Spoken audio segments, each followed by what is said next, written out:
jede. Dobrý den, my jsme Studio Věčně mladých, divadelní soubor z Roztok u Prahy a tohle je Vodka Bucket Challenge, aneb panákem vodky za odstoupení Vladimíra Putina. Každý, kdo nás chce podpořit, ať nominuje své 3 přátele i ne přátele a dá si velkýho panáka vodky.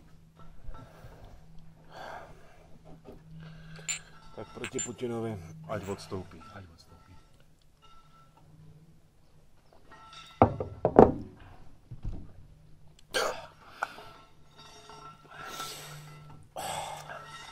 Tak já nominuju přátele Matyáše Reithara a přítele onkla Karla a z těch nepřátel nominuju agenta Falmra,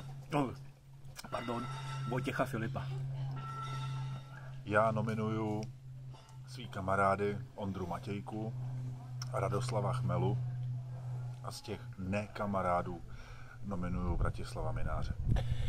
Já za kamarády nominuju našeho hereckého kolegu Zdeňka Kupku, dále pak starostu města Roztoky Honzu Jakoba a z těch nekamarádů Václava Klause. To se fakt nedá. Čau. Čau.